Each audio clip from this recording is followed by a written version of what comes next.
శ్రావణ మాసంలో వచ్చేటటువంటి శుక్లపక్ష పౌర్ణమికి ముందు వచ్చేటటువంటి శుక్రవారం నాడు వరలక్ష్మీ వ్రతము అనేటటువంటి పేరుతో సువాసినులందరూ చేస్తూ ఉంటారు. ఆ వరలక్ష్మీ వ్రతం మిక్కిలి ప్రసిద్ధి వహించినటువంటి వ్రతం. లోకంలో ఏదైనా ఒక గొప్ప విషయం ప్రకాశించాలి అంటే దాన్ని లోకానికి అందించేటటువంటి మహాపురుషుడు పరమశివుడు. ఈశాన సర్వ విద్యానాం ఈశ్వర సర్వభూతానాం బ్రహ్మాధిపతిర్బ్రహ్మణోధిపతిర్బ్రహ్మా శివో మే అస్తు సదాశివోం. ఆయన సదాశివుడని పేరు ఆయనకి. ఆయన ఒకప్పుడు కోపం నటిస్తాడు, కానీ ఆయన ఎప్పుడూ సదాశివుడే. అంటే ఆయన మనసులో ఎప్పుడూ బిడ్డల పట్ల అత్యంత ప్రేమతో ఉంటాడు. అప్పుడప్పుడు ఆయన రుద్రమూర్తిగా కనపడినా అది మన తప్పులు దిద్ది మనని ఉద్ధరణ మార్గంలో ప్రవేశపెట్టడానికి తప్ప నిజంగా ఆయన కోపానికి వశుడయ్యేటటువంటి వాడు కాడు. అటువంటి సదాశివుణ్ణి పరమేశ్వరుణ్ణి పార్వతీదేవి ప్రశ్న చేసింది ఒకప్పుడు. పార్వతీదేవి పరమశివుణ్ణి ప్రశ్న వెయ్యడము అంటే అమ్మవారికి తెలియక ప్రశ్న వేస్తుంటుందా? అలా ప్రశ్న వేసిందనుకోండి, దానికి అర్థం ఏమైనా ఉందా? ఇంకా పార్వతీ పరమేశ్వరులు ఇద్దరూ చిరుసగం ఉంటారు. వాగర్ధావివ సంపృక్తౌ వాగర్ధ ప్రతిపత్తయే జగత పితరౌ వందే పార్వతీ పరమేశ్వరౌ. పైగా అమ్మవారికి ఒక నామం ఉంది, సర్వజ్ఞ అని. సర్వజ్ఞ అంటే సర్వము తెలిసి ఉన్నది. సర్వము తెలిసి ఉన్న తల్లి మళ్ళీ ఏదో తెలియని దానిలో ఎందుకు అడుగుతూ ఉంటుంది పరమశివుణ్ణి అంటే, ఆమె అలా అడగడం వెనక ఒక హేతు ఉంటుంది. కల్పము అందాలి లోకానికి. కల్పము అంటే మీరు ఒక దేవతని ఉపాసన చేసేటప్పుడు మీ ఇష్టం వచ్చిన రీతిలో మీరు ఉపాసన చేస్తే దానికి ఫలితములు ఉండవు. ఇప్పుడు ప్రశ్నపత్రంలో ఈ కింది 10 ప్రశ్నలో 5 ప్రశ్నలకు జవాబు వ్రాయుము అన్నారనుకోండి, నాకు ఆ 10 తప్ప మిగిలినవన్నీ వచ్చండి అని రాస్తానంటే ఎవరు మిమ్మల్ని పరీక్షలో ఉత్తీర్ణుల్ని చేయరు.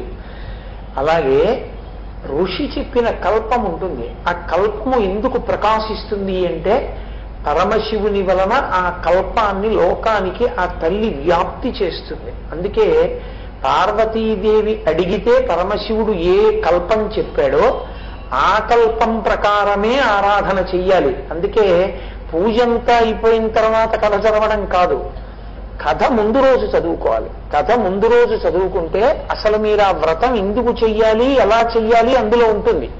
మీరు అంతా చేసేసి సంవత్సరం తర్వాత జ్ఞాపకం ఉండదు ఏం చదివామో, మళ్ళీ పూజ మీ ఇష్టం వచ్చినట్లు చేసేసి మీరు కథ చదివారనుకోండి, చదివినప్పుడు అయ్యయ్యో ఇలా చేశాను నేను, ఇలా చేయకూడదు ఇలా చెయ్యాలన్నమాట అనిపించింది అనుకోండి, అప్పుడు మీరు చెయ్యగలిగింది ఏమైనా ఉంటుందా?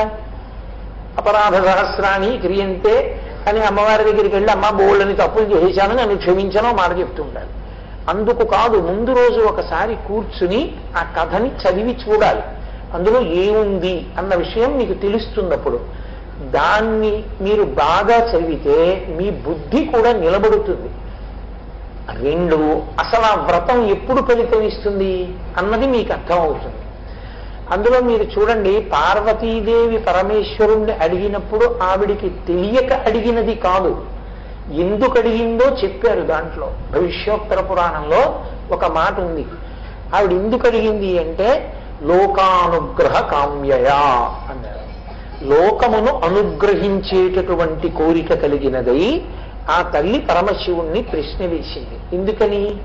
ఆమె సర్వజ్ఞ అయినా అన్నీ తెలిసి ఉన్నదైనా ఆమె మహాపతివ్రత. తన భర్త నోటి వెంట విని దాన్ని అనుష్ఠిస్తుంది తప్ప నాకన్నీ తెలిసి మీరు చెప్పేదేమిటి అన్న మాట ఆవిడ అనదు. అందుకే శంకరుడు ఈ తత్వాన్ని అద్భుతంగా ప్రకాశింపచేశారు. సౌందర్యలహరిలో శ్రీ మహారాజ్ఞి అని ఏ తల్లిని పిలిచారో అదే తల్లిని సౌందర్యలహరి పూర్తి చేస్తూ మహామాయా విశ్వం భ్రమయసి పరబ్రహ్మ మహిషి అని పిలిచారు. ఆమె పరబ్రహ్మము యొక్క పట్ట మహిషి కాబట్టి ఆమె ఇల్లాలు. మీరు అందుకే చూడండి, చిదంబరంలో స్వామివారి దేవాలయం బయటికి ఉంటుంది. శివకామ సుందరి అమ్మవారి గుడి ఎక్కడుంది ఎక్కడుంది ఎక్కడుంది అని 10 మందిని అడగాలి. లోపలకు ఉందంటారు. మీరు అక్కడ గుడి ఉందని ఊహించరు. మీరు ప్రయత్నపూర్వకంగా లోపలికి వెడితే అక్కడ ఉంటుంది శివకామ సుందరి. చిత్రం ఏంటంటే అక్కడ ఆవిడ వాహనం కూడా ఆవిడ ముందు ఉండదు, సింహవాహనం ఉండదు, వృషభ వాహనమే ఉంటుంది. ఎందుకుంటుందో తెలుసా? ఆవిడ మహాపతివ్రత. ఆవిడ బయటికి వచ్చి మాట్లాడదు, ఆవిడ లోపల ఉంటుంది ఎక్కడో.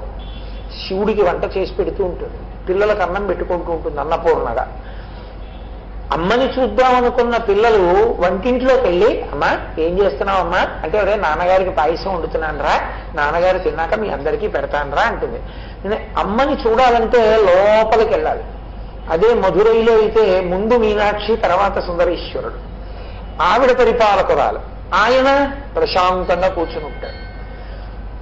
వాళ్ళిద్దరి తత్వం అటువంటిది. ఒక్కొక్కసారి ఆమెది పరిపాలన, ఒక్కొక్కసారి ఆయనది పరిపాలన. అంటే దంపతులు అలా ఉండాలి. ఆమె మంచి చెప్పినప్పుడు ఆయన వినాలి, ఆయన మంచి చెప్పినప్పుడు ఆవిడ వినాలి. తగుదనమ్మా అని చెప్పకు అని ఈయన అనకూడదు, అస్తమానం మీరు చెప్తారేంటి అని ఆవిడ అనకూడదు.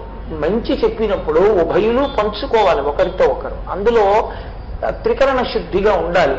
అందుకే పార్వతీదేవి ఎందుకు పరమశివుణ్ణి ప్రశ్నించింది అంటే ఒక్కటే కారణం, లోకానుగ్రహ కామ్యయా, లోకమును అనుగ్రహించాలి. అటువంటి కోరికతో ఆమె అడిగింది. ఏమి ప్రశ్న వేసింది ఆవిడ?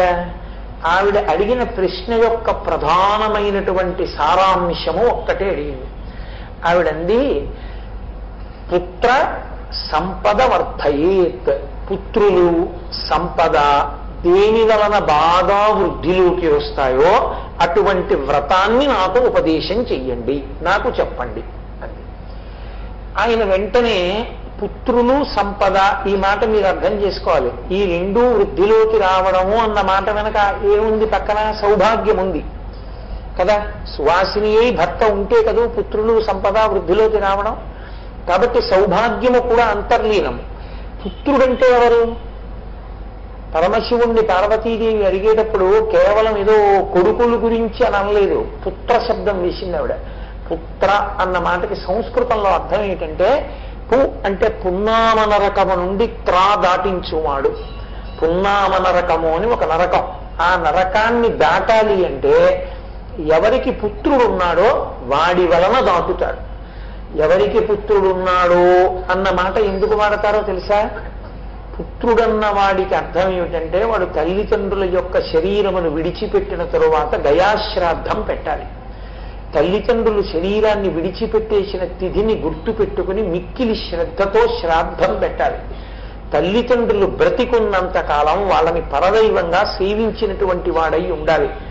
అంత భక్తి తత్పరత కలిగినటువంటి కొడుకైతే తల్లి తండ్రి శరీరం విడిచిపెట్టేసిన తరువాత అతను శ్రద్ధతో చేసేటటువంటి కార్యక్రమం వలన వారు పున్నామం అనేటటువంటి నరకాన్ని దాటి ముందుకు వెళ్ళిపోతారు. అలా దాటించగలిగిన వాడెవరో వాడు పుత్రుడు తప్ప తండ్రికి బరువయ్యేటటువంటి కొడుకుని కని అయ్యో ఇలాంటి ధూర్తుణ్ణి కన్నాను, పాపం ఆయన ఈ వయసులో ఎంత బాధపడుతున్నారో ఈ కొడుకుతో అనేటటువంటి కొడుకుని కన్న తల్లి సంతోషాన్ని పొందలు. అంత కష్టపడి కొడుకుని కని పెంచి పెద్ద చేస్తే తండ్రి శరీరం విడిచిపెట్టిన తరువాత 4 రోజులు ఐస్ గడ్డల్లో నానిపోయి జిగురు పట్టి ఆ తర్వాత పీనుగుని బయటికి తీస్తే జిగురుతో చేతుల్లోంచి జారిపోయేటట్టుగా కొయ్యి బారిపోయే పర్యంతము విదేశాల నుంచి రాకుండా అక్కడే కూర్చున్న ధూర్తుడైన కొడుకుని కన్న తల్లి సంతోషించదు. తండ్రి పక్క నుండి హేరంబుడై రాత్రి నాన్నగారు పడుకుంటే కాళ్ళు పట్టినవాడు అన్ని వేళలా లక్షలు కోట్లు ఐశ్వర్యం కాదు. తండ్రి పక్కన ఉండడం, తండ్రి కాళ్ళు పట్టడం, తండ్రి ఇంటికి వచ్చేటప్పటికి చెంబుతో నీళ్లు తెచ్చి నాన్నగారు కాళ్ళు కడుక్కోండి అనడం, తండ్రి విప్పిన పంచె మడత పెట్టి పక్కన పెట్టేటటువంటి కొడుకు రాత్రి నాన్నగారు పడుకుంటే వచ్చి నాన్నగారండి అలిసిపోయారా అని ఒక్క మాట కొడుకు అడిగితే దాని వలన తండ్రి పొందేటటువంటి తృప్తి అనన్య సామాన్యం. అటువంటి వాడు పుత్రుడు. తల్లిదండ్రులు శరీరముతో ఉన్నప్పుడు వాళ్ళని సంతోష పెట్టగలగాలి. తల్లిదండ్రులు శరీరమును విడిచిపెట్టిన తరువాత వాళ్ళు ఊర్ధ్వలోకవాసమును పొందడానికి యోగ్యమైనటువంటి క్రియాకలాపమును చేసిన వాడై ఉండాలి, ధార్మికుడై ఉండాలి. అటువంటి వాడు పుత్రుడు అనిపించుకుంటాడు. అందుకే పార్వతీదేవి ఆ ప్రశ్న వేసింది, పుత్రులు దేని వలన కలుగుతారు, సంపద దేని వలన కలుగుతుంది. సంపద అంటే ధార్మికమైన మార్గంలో సంపాదించిన కారణం చేత ఏది మీ ఇంట ఉంటే, ఏది మీరు చేత్తో పట్టుకుంటే మీకు సంతోషాన్ని తృప్తిని ఇస్తుందో అది మిమ్మల్ని బాధ పెట్టేటటువంటి రూపాన్ని పొందదో అటువంటిదై ఉండాలి. అటువంటి సంపద దేని వలన కలుగుతుంది? నాకు అటువంటి వ్రతాన్ని ఒకసారి చెప్పండి అంది ఆవిడ. ఆవిడికి తెలియదా? ఆవిడికి తెలుసు, కానీ లోకములకు తెలియ చెప్పాలి. అందుకని ఆమె అడిగింది. అడిగితే పరమశివుడు నవ్వాడు. నవ్వి ఆయన అన్నాడు, పార్వతి, ప్రతి శ్రావణ మాసంలో శుక్లపక్షంలో పౌర్ణమికి ముందు వచ్చేటటువంటి శుక్రవారం నాడు సువాసినులు చేసేటటువంటి వ్రతము వరలక్ష్మి వ్రతం. పుత్రులను ఎవరు అడుగుతారు? పెళ్ళైపోయిన ఆడది అడుగుతుంది. అందుకే శ్రావణ శుక్రవారం వ్రతం ఎవరికి అంటే సువాసినికి. సువాసిని చేస్తుంది ఆ వ్రతం. కాబట్టి ఆ పౌర్ణమి ముందు వచ్చేటటువంటి శుక్రవారం నాడు ఆ వ్రతం చెయ్యాలి. ఆవిడంది, ఆ వ్రతం చెయ్యాలంటున్నారు. ఇంతకు ముందు ఎవరు చేశారు ఆ వ్రతాన్ని? ఇంతకు ముందు ఎవరు చేస్తే ఆ వరలక్ష్మి వ్రతం వలన అమ్మవారి యొక్క అనుగ్రహాన్ని పొందారు? మీరు చూడండి, నిజంగా పార్వతీదేవి పరమేశ్వరుణ్ణి అడిగినప్పుడు పార్వతీదేవి పేరు మీద వ్రతం చెప్పకుండా వరలక్ష్మీదేవి పేరు మీద వ్రతం చెప్తే, అంటే నేను పనికిరాలేదేమిటి లోకాన్ని ఉద్ధరించడానికి సర్వమంగళారూపాన్నని ఆవిడేం చిన్నబుచ్చుకోదు. కారణం ఏమిటో తెలుసా? ఒకటే తత్వమునందు. ఆమెయే లక్ష్మి, ఆమెయే పార్వతి, ఆమెయే సరస్వతి. అందుకే శంకరులు గిర్దేవతేతి గరుడధ్వజ సుందరీతి శాకాంబరీతి శశిశేఖర వల్లభేతి సృష్టి స్థితి ప్రళయకేలుషు సంస్థితాయై తస్మై నమస్త్రిభువనైక గురోస్తరుణ్యై అంటారు. ఆ తల్లే చదువిచ్చినప్పుడు తెల్లటి బట్ట కట్టుకుని శారదగా ఉంటుంది. ఆ తల్లే ఐశ్వర్యాన్ని ఇచ్చినప్పుడు పద్మంలో కూర్చుని కనకవర్షం కురిపిస్తుంది. ఆ తల్లే పుష్టినిచ్చి జయాన్ని ఇచ్చినప్పుడు ఎర్రటి బట్ట కట్టు కూర్చుంటుంది. ఉన్నది ఆ ఒక్క తల్లే. అమ్మలగన్నయమ్మ ముగురమ్మల మూలపుటమ్మ చాలా పెద్దమ్మ సురారులమ్మ కడుపారడి బుచ్చినయమ్మ తన్నులూనమ్మిన వెల్పుటమ్మల మనంబున ఉండెడియమ్మ దుర్గమాయమ్మ అంటారు పోతన గారు. ఆ తల్లి ముగురమ్మల మూలపుటమ్మ, సరస్వతిగా, లక్ష్మిగా, పార్వతిగా ఉండేటటువంటి మూడు శక్తులను సృజించగలిగినటువంటి పరబ్రహ్మతత్వం ఆ తల్లి. అటువంటి తల్లి ఆమె పేరు మీద అని ఆవిడ చిన్నబుచ్చుకోదు. కారణం ఏంటంటే ఏ రూపంలో ఉన్నా ఆ తత్వమే కాబట్టి ఆయన వరలక్ష్మి వ్రతాన్ని నిర్దేశించాడు. వెంటనే ఆయన ఇలా చెయ్యాలి అని చెప్పలేదు. అసలు ఎందుకు వచ్చిందో ఆ వ్రతం, ఎవరు చేశారో, ఎందుకు చేశారో, ఎవరు చెప్తే చేశారో, దాని వలన ఏ ఫలితం వచ్చిందో చెప్పాడు ఆయన. చెప్పినప్పుడు ఒక చమత్కారంగా చెప్పాడు. చారుమతి అని ఒక బ్రాహ్మణ స్త్రీ, ఆ తల్లి ఒకానొకప్పుడు ఉపాసన చేసింది. అంటే భగవతి యందు విశేషమైనటువంటి భక్తితో ఉండేది ఆవిడ. ఆ భగవతి యందు విశేషమైనటువంటి భక్తితో ఉన్న కాలమునందు ఆమె పరదేవత దగ్గరికి వెళ్ళి కూర్చుని, లేకపోతే లక్ష్మీదేవి దగ్గర కూర్చుని రోజు పూజలు చేసిందని కానీ, లేకపోతే నామకోటి వ్రాసిందని కానీ, కుంకుమార్చనలు ఎడతెరిపి లేకుండా చేసిందని కానీ, అందుకు లక్ష్మీదేవి ప్రసన్నురాలైందని కానీ శివుడు చెప్పలేదు. ఆమె పేరేమిటో తెలుసా? పార్వతి అన్నాడు. ఏమిటి అంది ఆవిడ. చారుమతి. మొట్టమొదట ఈ వ్రతం చేసిన ఆవిడ పేరు చారుమతి అన్నాడు. ఆ పేరులో ఉంది రహస్యం. సంస్కృతంలో చారు అన్న మాటకు అర్థం ఏంటంటే అవతల వారిలో ఉన్నటువంటి గుణముల వలన, మాటల వలన, శీలము వలన, వారి యొక్క గొప్ప ధర్మము వలన మీరు ఆకర్షితులైతే, మిమ్మలను ఆకర్షించగలిగినటువంటి లక్షణం ఉంటే వారిని చారు శబ్దం వేస్తారు, చారుమతి అని. ఆ చారుమతి ఏ పూజలు చేసింది శివుడు చెప్పలేదు. ఆవిడ ఏం చేస్తూ ఉండేదో చెప్పాడంతే. ఆయన అన్నాడు, పతిభక్తిరత సాధ్వి శ్వశురం ముదా అన్నాడు. అంటే ఆమె పతిభక్తిరత, పతియందు పరమేశ్వరుణ్ణి చూసుకుంది. కొంతమంది అంటారు, నాకండి ఎప్పుడు అనారోగ్యమేనండి, ఒక్కరోజు మా అమ్మ వంట చేసి పెట్టిన పాపాన పోలేదు నాకు చిన్నతనంలో, నేను ఆవిడికి ఎవరికెళ్ళి తీర్చలేట, ఆవిడ కాళ్ళు పట్టడం ఏంటి, పాపం అంతా మమ్మల్ని పెంచింది, పెద్ద చేసింది మా పిన్నమ్మ, ఆవిడికి గౌరవం ఇస్తాను కానీ మా అమ్మని నేనెందుకు చూస్తానండి అనకూడదు. కర్తవ్యం, ఆమె నీ తల్లి, అసలు నువ్వు ఉన్నావంటే ఆవిడే కారణం, కాబట్టి నువ్వు నీ తల్లిని గౌరవించవలసిందే అంతే. కర్తవ్యము నీ వైపు నుంచి ఉంటుంది. అవతల వాళ్ళు ఎలా ఉంటే నువ్వు ఎలా ఉండాలి అని ఉండదు. అవతల వాళ్ళు ఎలా ఉన్నా నువ్వు ఎలా ఉండాలో అలాగే ఉండాలి, అంతే కర్తవ్యం. కాబట్టి అయినప్పుడు ఆమె గొప్పతనం ఎక్కడుంది? పతిభక్తిరత. ఆమె పతి యందు పరమేశ్వరుణ్ణి చూసుకుంది. పతిభక్తిరత సాధ్వి. సాధ్వి అన్న మాటకు అర్థం ఏంటంటే మనసు యందు దోషమెంచనిది. నా అదృష్టం ఆయన మంచితనం. నేను కొంతమంది ఆడవాళ్ళని చూసి చాలా ఆశ్చర్యపోయేవాడిని. కంచం విసిరేసే ధూర్త భర్తల్ని చూశాను నేను. ఆయన కంచం విసిరేయకుండా సంతోషంగా అన్నం తినేలా నేను వండి పెట్టగలిగిన రోజు ఎప్పుడు వస్తుందో వందో రోజున నాకు కళ్ళమ్మ నీళ్ళు వచ్చాయి నిజంగా. అలా కంచం విసిరేస్తాడు నలుగురిలో అని ఆవిడ చిన్నబుచ్చుకుని భర్తను నింద చేయలేదు. ఆయన మెచ్చుకునేటట్టు అన్నం నేను ఎప్పటికైనా వండి పెట్టగలనా అండి? నన్ను భగవత్ అలా అనుగ్రహిస్తుందా? అది సాధ్వి. అంటే అసలు ఘర్షణ మార్గమును ఎంచడు. అది ఆమెయే అని మీరు అనుకోకండి, ఆయనైనా అంతే. ఇప్పుడు మీరు అపారమైన ప్రేమ ఎప్పుడు చూపిస్తారు నాకు చెప్పండి? అవతల వాళ్ళ యందు వైక్లభ్యం ఉంటేనే ఎక్కువ ప్రేమిస్తారు. నలుగురు పిల్లలు ఉంటే ఒకడికి కాలు కుంటి అనుకోండి, ఏమిటో పాపం వాడు కుంటివాడు, వాడు ఎలా వృద్ధిలోకి వస్తారని వాడి గురించి బెంగపెట్టుకుంటారు. నువ్వు ప్రేమైకమూర్తివి అన్న మాట కదా, 4 మాటలు అనవు ఆ మాట నీ బిడ్డని. నీ భార్యలో ఏ లోకమునకు కనపడుతుందో ఆ లోపము నీ సహచర్యమునందు ఆవిడ మరిచిపోవాలి. నీ ప్రేమ చేత నువ్వు కప్పేయాలి దాన్ని. అలా కప్పగలగడం ప్రేమ, అది భర్తృత్వానికి అర్థం. అంతేగాని మా ఆవిడండి అని 3వ వాడి దగ్గరికి వెళ్ళి నేరం చెప్పుకున్నవాడు పురుషుడు ఏమిటి? వాడు భర్త ఏమిటి? వాడు పనికి మాలినవాడు. భర్త ఎన్నడూ దోషం పట్టకూడదు. ఏదైనా ఉంటే ఏకాంతంలో పిలిచి చెప్పడం, వినకపోతే భరించేయడం, వింటే సంతోషించడం. 2 మార్గాలు. 3వ మార్గం లేదు.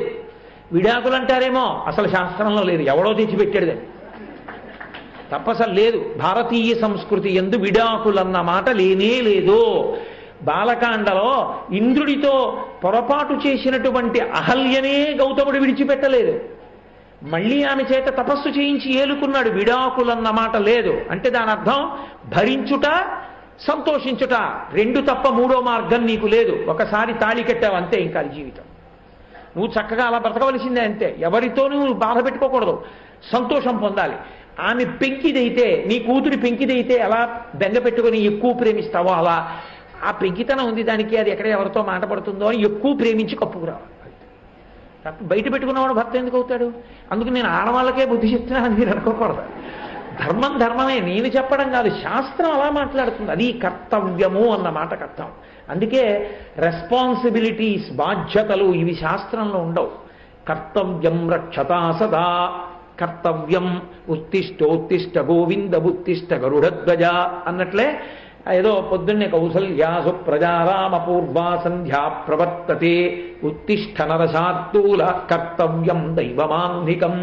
నువ్వు చెప్పేది చెప్పు, వాడు వినలేదు, వాడికి కర్తవ్యం. నువ్వు చెయ్యవలసింది చేసుకుంటూ వెళ్ళిపోవడాన్ని కర్తవ్యం అంటారు. అది చేసింది ఆవిడ.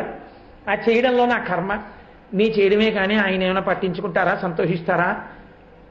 నేను చేస్తున్నానా లేదా, నేను ఉండవలసిన రీతిలో ఉన్నానా లేదా, అది సాధ్వి. పతిభక్తిరత సాధ్వి. ఆ తల్లి అత్తమామలు సంతోషించేటట్టుగా ప్రవర్తించినది. అత్తమామల సంతోషానికి కారణం ఏంటి? ఒక్కటే కారణం. ఎవరమ్మా మీరు అని అడిగాను అనుకోండి, నేనండి 30 పుస్తకాలు రాసిన ఫలానా రచయిత్రిని అనుకోండి, ఇక 3వ మాట మాట్లాడక్కర్లా. నేను ఫలానా వారి కోడళ్ళని చెప్పినటువంటి స్త్రీ సంస్కారం ఎరిగిన స్త్రీ. ఆమె ఎంత గొప్పదైనా నేను ఫలానా వారి కోడళ్ళని చెప్పాలి. అందుకే రామాయణంలో నా తల్లి సీతమ్మ హనుమ అడిగితే నేను ఫలానా సీతమ్మని అందో, సీతమ్మేనా అని వెతుకుతున్నాడు ఆయన. కానీ ఆవిడ అవును నేను సీతని అనలేదు. స్నుషాధ శరథస్యాహం శత్రు సైన్య ప్రతాపిన. శత్రు సైన్యములను పరిమార్చగలిగిన దశరథ మహారాజు గారి కోడల్ని నేనంది. అది సంస్కారం. మామగారు పొంగిపోతాడు, నా కోడలు నా ఇంటి గౌరవాన్ని పెంచుతుంది, అబ్బా ఆవిడ వల్ల కదూ ఇంతమంది ఇంత సంతోషంగా ఈ ఇంట ఉండి పెడుతున్నారు అని అత్తమామలు పొంగిపోతారు కోడల్ని చూసుకొని. అందుకని శ్వశ్రు ఆ తల్లి శ్వశురులు అంటే ఆ అత్తగారు మామగారు కూడా ఎంతో సంతోషాన్ని పొందేటట్టుగా ప్రవర్తించినటువంటిది కళావతి. కళావతి అన్న మాటకు అర్థం ఏంటంటే కళలను ఎరిగినది. ఆవిడికి ఓ పాట పాడడం వచ్చు శాస్త్రీయంగా, ఆవిడికి వీణ వాయించడం వచ్చు, ఓ తాంబూలం చుట్టడం వచ్చు అందంగా. ఇప్పుడు దానివల్ల ఏమవుతుంది, భర్తగారు చక్కగా సంతోషంగా దేవీ నవరాత్రులు పూజ చేసుకుని గీతం శ్రావయామి అన్నాడు అనుకోండి, ఆవిడొచ్చి వెనకాల కూర్చుని సాంబశివాయనరే అని ఓ కీర్తన పాడుతుంది. ఇదో వాద్యం ఘోషయామి అంటే పక్కన వీణ తీసుకుని కాసేపు వీణ వాయిస్తుంది. తాంబూలం చక్క అందంగా చుట్టి ఇస్తుంది. ఓ పంచె మడత పెడితే అంత అందంగా పంచె మడత పెడుతుంది. పదార్థాలు వండిన తర్వాత వంటింట్లోకి వెళ్ళి చూస్తే అంత అందంగా ఏ గిన్నెకి సరిపడ మూత ఆ గిన్నె మీద అలా పెడుతుంది. అన్నిటిలోనూ అందమే, ప్రతి చోట అందమే, అంత చక్కగా ఉంటుంది. అది నైపుణ్యం, అది ఆ పరిపాలనలో అంటే ఆ వంటింట్లో ఆ పెట్టడంలో ఆ మర్యాద. కొంతమంది చూడండి, మీరు భోజనానికి వెళ్తే అన్నపు గిన్నెలో చెంచా పట్టుకుని వస్తారు. అన్నపు గిన్నెలో చెంచా పట్టుకొచ్చి 6 మాటలు వేశారనుకోండి, మీరేమనాలి? మీరు అలా చూస్తూ కూర్చోగలరా? చాలండి అంటారు అలవాటు మీద. కానీ మీ కడుపు నిండుతుందా? నిండదు. 6 చెంచాల అన్నం అది ఎలా నిండుతుంది? ఏడుస్తాడు వచ్చిన అతిథి. కళావతి అన్న మాటకు అర్థం ఏంటంటే ఓ భోజనం పెడితే ఎలా పెట్టాలో తెలిసి ఉండాలి. పెరుగులోకి అన్నం చాలా అని అడిగారు అనుకోండి, వాడు ఏమడుగుతాడు? ఇంకొంచెం అన్నం పులుసులోకి కావాలని. కాబట్టి కళావతి సావిదుషి, ఆమె విద్వాంసురాలు. విద్వాంసురాలంటే ఆమె ఒక స్త్రీ పెళ్ళైన తరువాత ఎలా ప్రవర్తించాలో ఆమెకి తెలుసు. ఎలా ప్రవర్తించాలి? ఆడదానికి నోములు వ్రతములు ఉంటాయి, మధ్యలో ఒక ఎర్రగీత ఉంటుంది. వివాహపూర్వము వివాహానంతరం. వివాహపూర్వం చేస్తే మంచి భర్త కోసం, వివాహానంతరం చేస్తే భర్త యొక్క ఐశ్వర్యం కోసం, పిల్లలు సంతోషించడానికి, అత్తమామల కుటుంబం సంతోషంగా ఉండడానికి, తన పుట్టిల్లు సంతోషంగా ఉండడానికి. మరి తన సంతోషానికి ఆమె ఏం చేయదు. వాళ్ళందరి సంతోషం తన సంతోషం, తనకని ఒక సంతోషం లేదు. అది భారతదేశంలో ఆడదాని గొప్పతనం. అందుకే నెలకి 3 వానల్లో 1 వాన ఆడదాని వల్లే పడుతుంది. కాబట్టి సావిదుషి, ఆమె సతతం మంజుభాషిణి. సాధారణంగా విసుక్కోవడానికి అవకాశం ఉండేవాళ్ళు ఎవరో తెలుసా? ఆడదే. ఆ జీవితం అంత తేలిక కాదు, ఎంత కష్టంతో కూడుకున్నదో. ఒక పక్క వంట చేస్తుంటారు, ఏమయ్య ఫోన్ చూడు అంటాడు. ఆ ఫోన్ చూడాలి. ఆ ఫోన్లో మాట్లాడిన వాడికి ఉన్నారని చెప్తే ఎందుకు చెప్పామంటాడు, లేరని చెప్తే అలా ఎందుకన్నా అంటాడు. దీని మీద పెట్టి అంటే ఏమిటి ఆ కథవల కనుక నాకు అర్థం కావద్దా అంటాడు. గట్టిగా చెప్తే వాడికి వినపడదా, అలా అరుస్తావు ఏంటంటాడు. ఎన్ని కష్టాలు. ఆ పిల్ల తెమలదు, దానికి జడయ్యాలి, దానికి నోట్లో అన్నం పెట్టాలి, క్యారేజీ సర్దాలి. ఈయన కోసం వచ్చిన అతిథుల దగ్గర గబగబా మొహం తుడుచుకుని మళ్ళీ కుంకంబరిలో బొట్టు పెట్టుకుని గబగబా వచ్చి ఎంతో నవ్వుతూ సంతోషంగా మాట్లాడాలి. మళ్ళీ వెళ్ళి గబగబా వంట చేయాలి. ఎవరికి విసుగొచ్చే అవకాశం ఉంటుంది చెప్పండి? ఆడదానికే ఉంటుంది. అసలు నిజంగా విసుక్కోవలసిన అవసరం అంటూ ఉన్నవారెవరైనా ఉంటే ఈ లోకంలో ఆడదే. కానీ ఆడది విసుక్కోదు. ఎందుకు విసుక్కోదో తెలుసా? ఇంత కష్టపడి వండాను, ఆయన తినాలని కదా. తీరా పెట్టేటప్పుడు విసుక్కుంటే రండి, అబ్బా అయింది రండి వంట రండి అని ఇలా పడేయదు. అంత కష్టపడి కూడా పవిట కొంగుతో తెలుసుకుని బాగుందా మీకోసమే వండాను ఇవాళ అని వేస్తుంది. అబ్బా ఏమి ఔదార్యం అండి స్త్రీలది. వాళ్ళు లేని నాడు పురుషుడికి బతుకెక్కడుంది? పురుషుడి శాంతి అంతా స్త్రీలోనే ఉంది. కాబట్టి అది సతతం మంజువాదిని. ఎక్కడ కోప్పడాలో అక్కడ కోప్పడదు, పరమ ప్రేమతో మాట్లాడుతుంది. అందరిలో ఉన్న బలహీనతలకి తాను సర్దుకుంటుంది. మామయ్య గారు పెద్దవారు అయిపోయారు కదా, సింహజాపల్యం అలాగే అంటారు, పెసరకట్టు కావాలని. వద్దనకండి, బాధపడతారు. ఏదో కొద్దిగా ఉండి మామయ్య గారు ఎక్కువ తినకండి, నేను పెడతాను కదా, మీకు ఎందుకు అలా జబలాడకండి మామయ్య గారిని అంటుంది. అత్తగారు ఏదో చెప్తుంది చాలస్తాం, అలాగే అత్తయ్య గారు నేను చేస్తాను కదా, అలాగే అత్తయ్య గారు అంటుంది. లోకమంతా ఆవిడ్ని భరించడం కష్టం అంటారు. కోడలు తల్లిలా అత్తగారిని కాసుకుంటుంది. భర్తని అసలు నా నోటితో చెప్పక్కర్లా, అంత శుశ్రూష చేస్తుంది, అంత శాంతి స్థానం అవుతుంది. పిల్లలకి పరమ ప్రేమైకమూర్తి అయి కాళ్ళు చేతులతో కదులుతున్న భగవతి స్వరూపం అవుతుంది. నోరు విప్పితే ఒళ్ళు చెమట ముద్దయిపోతున్నా, పరుగులు పెడుతున్నా, అగ్నిహోత్రం దగ్గర వంట చేస్తూ ఇక్కడెక్కడో అంటుకుని కొద్దిగా బొబ్బెక్కినా భర్తకి కనపడకుండా గాజులు ఒరుసుకుంటున్నా గాజులు తీసి వడ్డించదు. ఒరుసుకుంటున్నా ఈ గాజులు నా ఐదోతనమని ఒరుసుకుంటున్న గాజులతోటే అన్నం పెడుతుంది. పురుషుడికో చిన్న దెబ్బ తగిలితే ఆడదాంతో శుశ్రూష చేయించుకుంటాడు. ఆడది దెబ్బ తగిలినా చెప్పదు. ఆయన దీనికోసం బెంగెట్టుకుంటారేమో, ముందు ఆయన కడుపు నిండా తినాలని ఉంటుంది. చచ్చిపోయేటప్పుడు కూడా మగవాడు అది ఉండగానే చచ్చిపోవాలన్న మాట చచ్చిపోయినా అంటాం. ఆడది ఆయన చేతిలో నేను వెళ్ళిపోవాలి పసుపు కుంకాలతో అంటాడు. తను బ్రతికుండి కొడుకు అనారోగ్యం వస్తే నాన్న నా ఆయుర్దాయం పోసుకుని నువ్వు బతకరా అంటుంది. అసలు అమ్మలాంటిది ఆడదాని వంటి ఆ విశిష్టమైన లక్షణమున్నటువంటి జీవి ప్రపంచంలో లేదు. అంత గొప్పతనాన్ని పరదేవత స్త్రీ యందు ప్రవేశపెట్టింది. అది మంజువాదిని.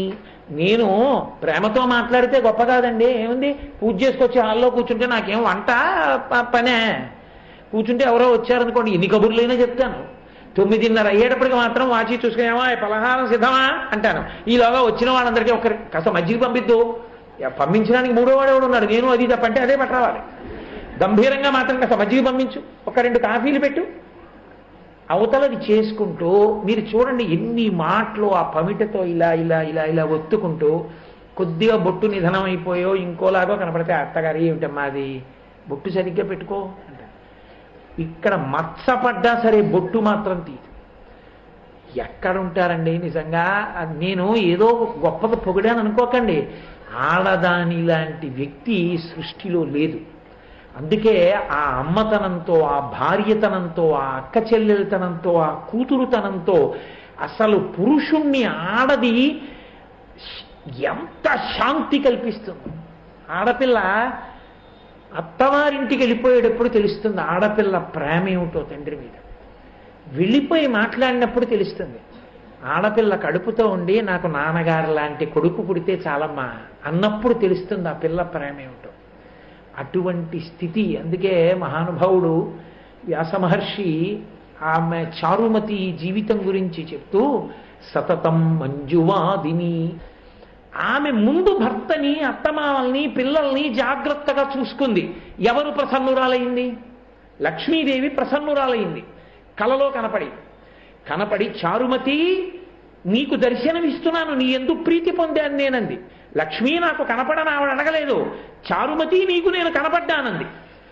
అని చారుమతి నీకు వ్రతం చెప్తున్నాను చెయ్యమ్మా, చేస్తే నిన్ను నేను అనుగ్రహించాలనుకుంటున్నాను, నువ్వు ఆదర్శంగా నిలబడి అందరితో కూడా చేయించు, నేను వాళ్ళందరినీ కూడా అనుగ్రహిస్తానంది. అంటే ఇప్పుడు మీరు ఒకటి గుర్తుపెట్టుకోండి, వరలక్ష్మీ వ్రతం చేయడం ప్రధానం అని చెప్పారా పరమశివుడు? వరలక్ష్మీ వ్రతం చెయ్యడానికి కావలసిన యోగ్యత ముందు 364 రోజుల్లో ప్రవర్తనతో సిద్ధించుకోవాలని చెప్పాడా? ప్రవర్తన చేత ముందు సిద్ధింపజేసుకోవాలి. చేసుకుంటే అప్పుడు ఇంటికి ఈశాన్యంలో ఆవు పేడతో అలికినటువంటి ప్రదేశం మీద పీట వేసి, పీట మీద కలశ పెట్టి, కలశలో మంత్రం చదువుతుండగా భర్తగారు పోస్తారు. భర్తగారు మంత్రానుష్ఠానం చేస్తూ నీళ్లు పోస్తాడు. లేదా జలములను పక్కన పెట్టి దాని మీద చెయ్యి పెట్టి తజ్జలాన్ అంటే నీటిలోకి ప్రవేశిస్తుంది శక్తి. మంత్రపూరితం చేస్తారు ఆ జలాల్ని. ఆయనకి ఏదో ఉపదేశం ఉంటుంది, ఆ మంత్రం చదువుతూ కొంతసేపు అనుష్ఠానం చెయ్యాలి. చేసి ఈ జలములను తెచ్చి కలశలో పోస్తాడు. మంత్రపూరిత జలములను పోసి ఇప్పుడు దాంట్లో పంచపల్లవాలు పెట్టాలి. పంచపల్లవాలంటే మారేడు, నేరేడు, మామిడి, వెలగ, బిల్వము, ఇటు మర్రి, ఈ 5 చిగుర్లు తీసుకొస్తే పంచపల్లవాలంటారు. ఈ 5 చిగుర్లు తీసుకొచ్చి కలశ చుట్టూ పెట్టి దాని మీద మూచిక ఉన్న కొబ్బరి బొండం పెట్టాలి. పెట్టి ఇప్పుడు పరదేవతని ఒకసారి పిలిస్తే అమ్మా వచ్చి కూర్చో నా తల్లి అంటే ఆమె పూర్ణ కుంభంలోకి ఆ కలశలోకి ప్రవేశిస్తుంది. ఇప్పుడు ఆ కలశకి పూజ చేయమని చెప్పారు. ఉందా లేదా చూడకుండా బంగారపు రూపులు తెచ్చుకోమని భవిష్యోత్తర పురాణమునందు లేదో. బంగారు మూర్తికి పూజ చెయ్యవలసింది సంవత్సరం మొత్తం మీద ఒకే ఒక్కసారి. ఎప్పుడో తెలుసా? శారదా నవరాత్రుల్లో వచ్చేటటువంటి పంచమి తిథి పగటి కాలమనందు పరివ్యాప్తమై ఉండగా అమ్మవారికి బంగారు రూపు పెట్టి పూజ చేసి, లలితాపరాభట్టారిక నామములతో పూజ చేసి, అలా బంగారు రూపు పెట్టి పూజ చేసిన వాళ్ళు పక్వాన్నంతో, అంటే ఒక విస్తట్లో వండిన అన్నము, కూరలు, పులుసు, పెరుగు, తాంబూలం పెట్టి పూజ చేసినటువంటి మంటపంతో కలిపి, పక్వాన్నంతో కలిపి బ్రహ్మస్థానానికి దానం చేసేయాలి.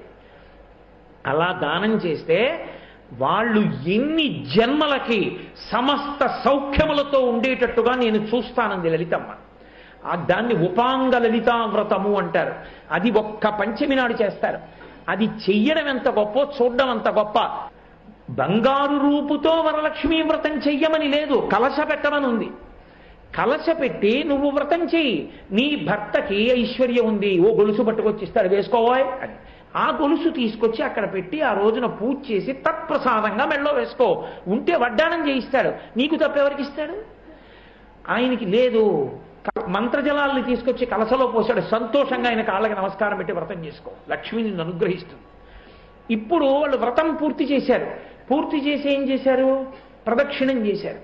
3 ప్రదక్షిణాలు చేసేటప్పటికీ ఆ రోజు రానే వచ్చింది, అందరినీ పిలిచింది, అమ్మవారు చెప్పింది. అది విశ్వాసం అంటే. కలలో వచ్చింది కదా, ఏ పైత్యం చేసే పదార్థం తిన్నానో ఇదంతా నిజమని చెప్తే బాగుంటుందా అనుకోలేదు. అమ్మవారు చెప్పింది. నువ్వు వరలక్ష్మీ వ్రతం గురించి వింటే నీకు ఆ విశ్వాసం ఉండాలి. ఋషి చెప్పాడు, ఈశ్వరుడు చెప్పాడు, ఇది సత్యం, నీకు నమ్మకం ఉండాలి.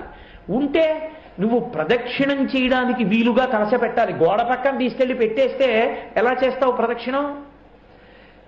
గది మధ్యలోకి పెట్టి ఈశాన్యం దగ్గర చిట్ట చివర 3 పర్యాయాలు ప్రదక్షిణం చెయ్యాలి. వాళ్ళకి పాదాభరణములు, శరీరములకు ఇతర ఆభరణములు అమరాయి అన్నారు.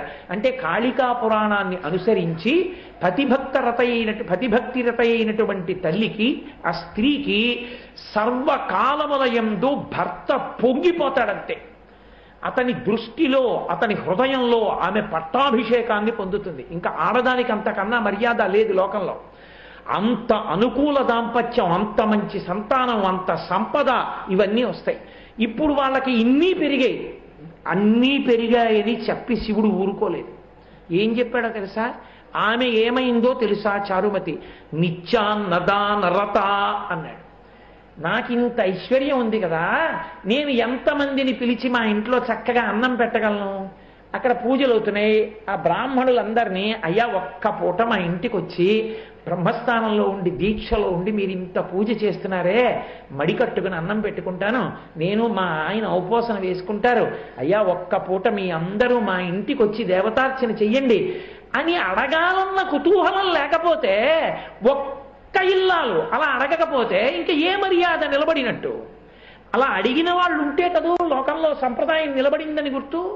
అప్పుడు కదూ సంతోషం. నిత్యాన్నదానం చెయ్యాలనిపించింది వాళ్ళకి. వాళ్ళు బంధుప్రీతి, వాళ్ళకి విశేషమైనటువంటి బంధుప్రీతి కలిగింది. బంధువులను పిలిచి చక్కగా ఆదరించి, ఊళ్ళో వాళ్ళకి ఎవరికో నువ్వు చెయ్యక్కర్లేదు, నీ బంధువులకి నీ కుటుంబం చేసుకుంటూ వెడితే చాలు. నీ తల్లిని నీ తండ్రిని నువ్వు చూసుకుంటే అనాథశరణాలయానికి విరాళం ఇవ్వవలసిన వాడు లోకంలో ఎవడూ ఉండడు. వృద్ధాశ్రమాలకి విరాళాలు ఎవరూ ఇవ్వక్కర్లేదు. ఎవరి తల్లిదండ్రుల్ని వాళ్ళు చూసుకుంటే చాలు. కాబట్టి అలా నా బంధువులను నేను చక్కగా చూద్దాం. వాడెవరో పరీక్షకు వస్తున్నాడు కాకినాడ, ఒరే ఓ 15 రోజుల ముందు వచ్చాయి, చక్క చదువుకో, గది ఉంది ఖాళీగా, చక్క చదువుకో, రోజు చక్క అన్నం తిని పెడతాను, పెట్టి మా ఇంట్లో ఏమీ హడావుడు ఉండదు, చక్క గదిలో కూర్చొని చదువుకో, చదువుకుని ఇక్కడి నుంచే పరీక్షలు రాయి, ఎందుకురా అంత దూరం నుంచి పరీక్షకి అని పిలిచి ఎంతో ప్రేమగా. నేను చూసా కొంతమంది తల్లుల్ని మజ్జిగ అన్నం తినకపోతే, ఒరే నువ్వు తినకపోతే నేను పెడతాను, ఎందుకు తినవు, కమ్మగా ఉంటుంది చూడని, ఇంటర్మీడియట్ చదువుకునే పిల్లల్ని కూడా, తోడికోడల పిల్లల్ని తను పెరుగు అన్నం కలిపి నోరు పట్టుకుని బలవంతంగా తినకపోతే చలవ చేయదురా, వేడి చేసేస్తుందని పెరుగు అన్నం కూడా పెట్టి చదివించి ఇంజనీర్లని కూడా చేసినటువంటి తోడికోడళ్ళు తెలుసు. పినతల్లి అంటే ఆమె చెల్లెలికి ప్రేమ ఉండడం గొప్ప కాదు, తోడికోడలు పినతల్లిగా నిలబడడం నిజంగా గొప్ప. అందుకు పినతల్లి అని పిలిపించారు, పెదతల్లి అని. అంత మర్యాదతో బంధువులకు చేసింది. ఊళ్ళో ఎవరికో ఏదీ చెయ్యక్కర్లేదు. ఒక ఆడది తన ఇంటి బంధువులని ప్రేమగా చూస్తే చాలు, ఇంటి యజమాని గౌరవం నిలబడుతుంది. ఇంటికి వచ్చిన వాళ్ళ మీద నుదురు చిట్లిస్తే, కనుబొమ్మలు ముడేస్తే ఆ యజమాని గౌరవం ఏం నిలబడుతుంది? పాపం వాడికి ప్రేమ ఉంది కానీ ఏం చెల్లుతుంది, ఎందుకు ఆ ఇంటికి అంటారు. కాబట్టి ఆమె యందు ఆ గుణము వృద్ధి అయింది. ఆమె ఎంత వృద్ధిని పొందిందో ఆ ఇల్లంత వృద్ధి పొందింది. మిగిలిన వాళ్ళందరూ కూడా అంతే వృద్ధిని పొందారు. ఇది చారుమతి వృత్తాంతం. ఇందులో 9 గ్రంథులు కలిగిన తోరాన్ని కట్టుకున్నారు. కంకణం వేరు, తోరం వేరు. తోరమునకు బహుగ్రంథులు ఉంటాయి. 9 గ్రంథులు అంటే 9 ముళ్ళు. ఒక్కొక్క ముడికి పూజ చేస్తారు, చేసి కట్టుకుంటారు. ఇప్పుడు తోరం కట్టుకున్నారంటే గుర్తు ఏమిటంటే వాళ్ళు పాపాలు పోగొట్టుకున్నారని గుర్తు. నేను ఇలా లేను, గత సంవత్సరంలో కొన్ని సార్లు తప్పు చేశాను, నాకు ఆ పాపం పోవాలి, నాకు లక్ష్మీ కటాక్షం కలగాలి, అందుకని తోరం కట్టుకుంటారు. రక్షాబంధనం వేరు. ఒక దీక్ష తీసుకున్నాడు అనుకోండి, బాహ్యమైనటువంటి అశౌచము నుండి తనని తాను రక్షించుకోవడానికి ఓ రక్షాబంధనాన్ని కట్టుకుంటాడు. పరదేవత దగ్గర పెట్టి పూజ చేసి ఆ రక్షాబంధన ధారణం చేస్తారు. ఏ పెళ్ళో అవుతుంటే రక్షాబంధనం కడతారు. కాబట్టి వాళ్ళు తోరాలు కట్టుకున్నారు. తోరాలు కట్టుకున్నారంటే వాళ్ళ పాపములు పోవాలని కోరుకున్నారు. అందుకే రక్షాబంధనం అయితే ఆడది ఎడం చేతికి కట్టుకుంటుంది, తోరం అయితే కుడి చేతికి కట్టుకుంటారు. పాపనాశనం కనుక వాళ్ళు కుడి చేతికి తోరాలు కట్టుకున్నారు. అంటే వాళ్ళందరూ సంతోషంగా ఉన్నారు, ఆ ఊరంతా బాగుంది పార్వతి. అప్పటి నుండి ఈ వ్రతాన్ని లోకంలో అందరూ చేస్తున్నారు అన్నాడు శివుడు. శ్రావణ మాసంలో వచ్చేటటువంటి తిథులలో అసలు శ్రావణ మాసమే మనిషికి పొంగు కల్పించే మాసము అన్నారు. మనుష్య జాతి కాదు, సమస్త పిపీలికాది పర్యంతము సంతోషించే నెల ఏది అంటే శ్రావణ మాసం. ఎందుచేత? అందుకే లక్ష్మీ పూజలు శ్రావణ మాసంలో. ఒక్కటే కారణం, చైత్ర వైశాఖ మాసములు వసంత ఋతువు, జ్యేష్ఠ ఆషాఢ మాసములు గ్రీష్మ ఋతువు, శ్రావణ భాద్రపద మాసములు వర్ష ఋతువు. శ్రావణ మేఘాలు అంటారు. శ్రావణ భాద్రపదముల యందు నల్లని మేఘాలు వస్తాయి. నల్లని మేఘాలు ఆకాశంలో వస్తే నల్లని రంగున్న కృష్ణ పరమాత్మ పుడితే చాతక పక్షుల్లాంటి ఋషులు ఎదురు చూస్తారు. నల్లని మేఘం వచ్చి నీరు కురిపిస్తే ఆ నీరు కురిసిన కారణం చేస్తే సమస్త జీవకోటి బతుకుతుంది, స్థితి జరుగుతుంది, రెండూ సృష్టి జరుగుతుంది.